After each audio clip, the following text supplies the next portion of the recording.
All right, we're back to the Isaac estimating homepage, and next after page verification, we're going to subtrades.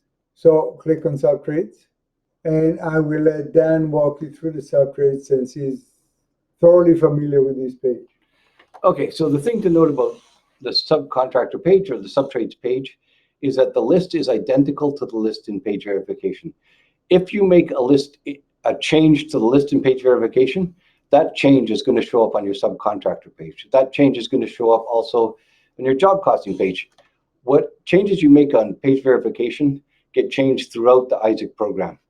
So this is the same list you saw on page verification. If I open up general requirements, it's the same items you saw under general requirements in page verification. So assuming, Dan, that I am the general contractor building Dan's house, your house, and I need an electrician for temporary power, what do I do? So we got general requirements, and item 1.02 under general requirements is temporary power. Now, when I click on this, it's not going to look like page verification. It's going to look different. Watch. What I get is the subtrades window, the subtrades menu.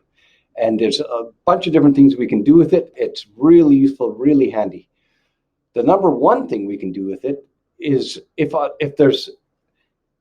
doing a quote, if I'm doing a bid, I want to get different prices for each and every subtrade that I'm going to be using to make sure that my bid is the most competitive bid it can be. So I get at least 3 names. I can put the name of the subtrade here, here, and here. I can fill in 3 of these spots. So the first subcontractor is Joe's. And the next one is Frank's. And the third is Acme. Now, each of these have given me a price. So Joe's has given me a price of $4,000. And there's a spot to add notes here. And if there's some things Joe is excluding in his quote, I can list that in my notes. Frank gives me a price of $4,500. Once again, any exclusions I would list here. Now, Acme gives me a price of $3,900. Right now, at the bottom, it says select the lowest bid.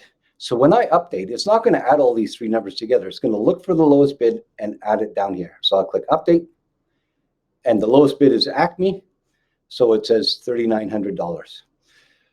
Now, I've been making notes, and I find that Acme is only $3,900, but they don't do as much. They're not as complete as Joe's. Joe's is actually the best bid because they do the most for their money.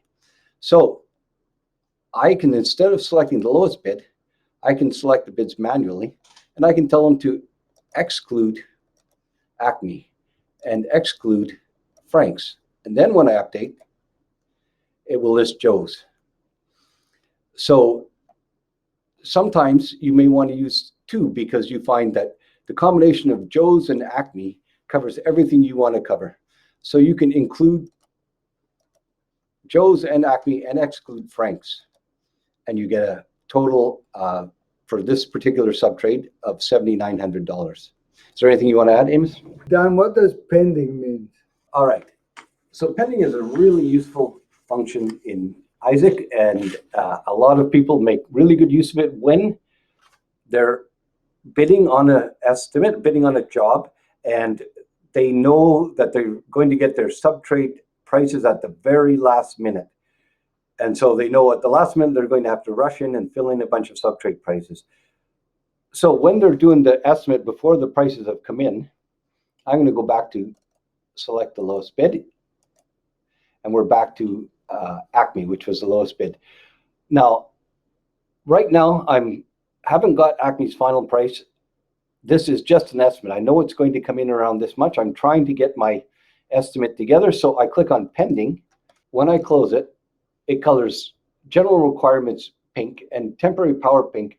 And all the ones, as I'm going through here, listing all my subtrades where I haven't got a final price yet, I put pending.